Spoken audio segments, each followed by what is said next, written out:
आज जो हम पढ़ने वाले हैं दैट इज़ योर लाइजोसोम। सो हम आज लाइजोसोम के बारे में जानेंगे।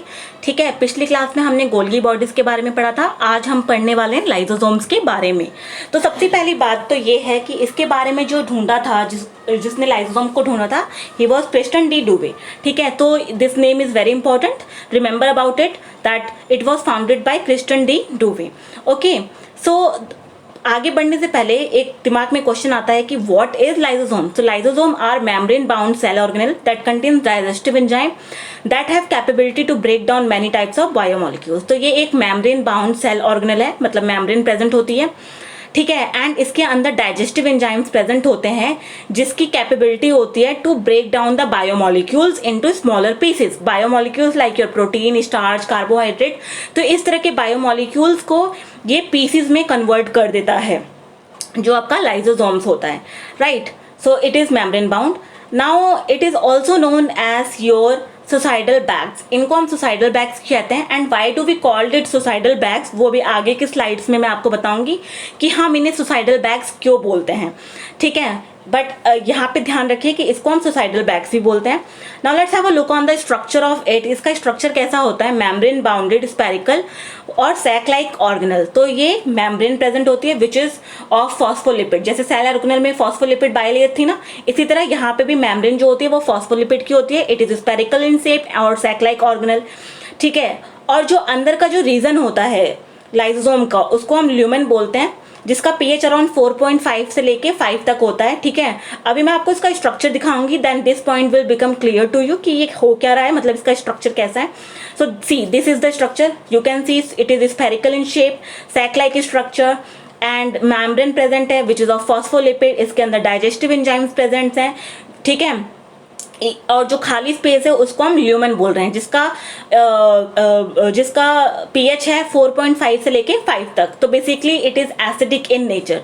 ठीक, सो यहाँ पे आपको स्ट्रक्चर ध्यान से देखना होगा कि स्पेरिकल इन शेप पे मेम्ब्रेन प्रेजेंट है, डाइजेस्टिव एंजाइम्स प्रेजेंट है, different types of digestive enzymes present है जो कि मैं अभी आपको बताऊंगी, एंड खाली स्पेस को जो है हम ल्यूमेन बोल रहे हैं, राइट। सो बेसिकली हो क्या रहा है कि ये जो है वो रफ एंडोप्लाज्मिक रेटिकुलम से बनता है, फिर उसके बाद इसको गोल्गी बॉडीज में भेजा जाता है लाइसोसोम्स को, जहाँ पे इसकी मॉडिफिकेशन होती है। देन उसके बाद it pinch of from the Golgi bodies. Golgi bodies से ये अलग होता है in the form of vesicles, मतलब वेसिकल्स में लाइसोसोम्स निकलता है। ठीक है, जिसको हम लाइसोसोम्स बोलते हैं, राइट। उसके बाद जो different types of digestive enzymes जो प्रेजेंट होते हैं आपके, these are your amylases, proteases, nucleases, acid phosphatases and lipases. तो these kind of digestive enzymes are present. ठीक है, so amylases, proteases, nucleases, acid phosphatases and lipases, these kinds of enzymes are present here.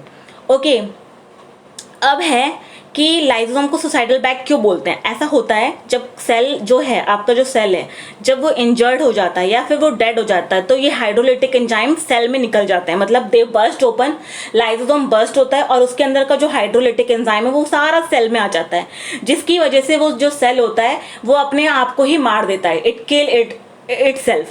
That's why it is known as your suicidal bags. That's why हम इसको suicidal bags कहते हैं, क्योंकि ये अपने आप को ही, अपने ही सेल को खत्म कर देता है। That's why it is known as your suicidal bags. Now let's have a look on the types of lysosomes. So there are 4 types of lysosomes.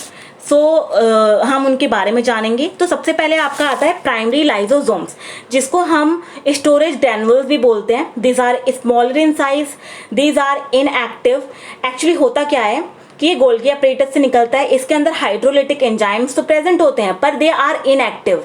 ठीक है, एंड फिर उसके बाद मतलब ये these are totally inactive, these are not performing any kind of function. That's why ये storage granules है, hydrolytic enzymes को स्टोर तो कर रहा है पर कुछ कर नहीं रहा है, अभी किसी भी तरीका का फंक्शन ये परफॉर्म नहीं कर रहा है। ठीक है, so this is about your primary lysosomes. उसके बाद आता है आपका सेकेंडरी लाइसोसोम। सेकेंडरी लाइसोसोम में क्या होता है, जब आपका प्राइमरी लाइसोसोम फ्यूज करता है एंडोसोम से, सच एज फेगोसाइट्स और पिनोसोम्स, तो उसके बाद ये सेकेंडरी लाइसोसोम बनाता है, which is larger in size, which is active. ठीक है, एंड इसके अंदर क्या होता है, जो हम फेगोसोम्स और पिनोसोम बोल रहे हैं, एंडोसोम बोल रहे हैं, वो क्या होता है, हमने पढ़ा था जब फैगोसोम जो होता है वो किस तरह से बनता है। फैगोसोम जब सेल मेम्ब्रेन से बनता है, ठीक है, जो वैक्यूल है वो सेल मेम्ब्रेन से बनता है, दैट इज योर फैगोसोम। और पिनोसोम जो वेसिकल्स होते हैं।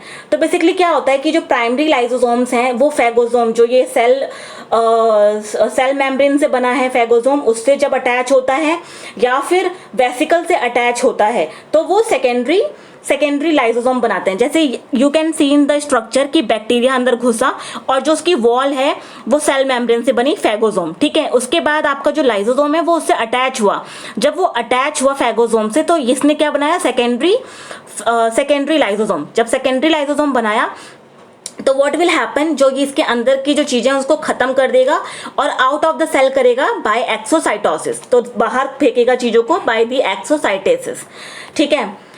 जो बाहर फेंकने की प्रोसेस होती है उसको हम एक्सोसाइटोसिस बोलते हैं। उसके बाद आता है आपका थर्ड इज रेसिडुअल बॉडीज। जब डाइजेशन जो है वो इनकम्प्लीट होता है तो what happens, residual bodies are form. इसके अंदर क्या होता है कि जो सेल में रिमेन एज, मतलब क्योंकि यहाँ पे आपका डाइजेशन हो नहीं रहा है पूरा अच्छी तरीके से, तो यहाँ पे एजिंग प्रोसेस भी होती है इसकी वजह से एजिंग प्रोसेस होने लग जाती है। And accumulation of the products, क्योंकि रेजिडुअल प्रोडक्ट्स बढ़ते जा रहे हैं तो accumulation of different products in the cell बढ़ जाता है, ठीक है। And the fourth phase is your the autophagic vacuole, cytolysosomes और ऑटोफेगोसोम्स। सो बेसिकली इसमें होता क्या है कि इसमें अपने सेल को वो खुद ही खत्म कर देते हैं, सुसाइडल बैग्स वाली जो प्रॉपर्टी है। So a large number of this vacuoles are form in certain physiologic and pathologic process. This is a mechanism by which the cell can achieve the degradation of its own constituent which is irreparable, मतलब अपने आप को ही खत्म कर देना। It's about your autophagosome. तो primary lysosome अभी नया बना है, इनएक्टिव है। सेकेंडरी लाइसोसोम्स में आपका एक्टिव होता है, रेजिडुअल में रेजिडुअल बॉडीज बनती हैं एंड योर ऑटोफेगोसोम में खुद को खत्म कर लेता है। Now let's have a look on the functions of lysosome. सबसे पहला फंक्शन है वो है digestion of external particles. So external particles जो एंटर करते हैं सेल में बाय एंडोसाइटोसिस, वो उनको खत्म कर देता है। एंडोसाइटोसिस मतलब जो सब्सटेंसेस और पार्टिकल जो सेल के अंदर मूव करते हैं तो उसको खत्म कर देते हैं। Digestion of the external particles करते हैं, जो फॉरेन पार्टिकल्स सेल के अंदर आ रहे हैं उनको खत्म कर रहा है। Second property is that digestion of intracellular substances, that is your autophagy, intracellular autophagy. तो मतलब अपने lysosome play an important role in removal of parts of cell or whole cell which are aged or dead. So अपने cell जो aged और dead हो चुका है या injured हो गया है उसको ही लाइसोसोम क्या होगा, अब बस्ट ओपन होगा, अपने अंदर का जितना भी हाइड्रोलिटिक एंजाइम्स है वो सेल में निकालेगा। जब वो सेल में आ जाएगा तो cell will be destroyed, it will be killed off, right. So this is about your digestion of intracellular substances, that is autophagy. And the third one is your extracellular digestion. So what happens is that lysosomal enzymes may be discharged outside the cell to produce lytic effects. So इसके अंदर क्या होता है कि जो lysosomes हैं वो बाहर, सेल के बाहर भी जा सकते हैं to do the lytic effects. तो मतलब डिस्ट्रॉय करने के लिए फॉरेन बॉडी वो सेल के बाहर भी जाते हैं, ठीक है। एक्सोसाइटोसिस हो रहा है यहाँ पे, बेसिकली बाहर जा रहे हैं एंड लाइटिक इफेक्ट कर रहे हैं। So can you see, basically ये break down of the foreign particles करते हैं, ठीक है। सेल्स जब खत्म हो जाता है तो डेड हो जाता है तो उसको भी खत्म कर रहे हैं। So these are the functions of your lysosome, ठीक है। I think this is clear to you.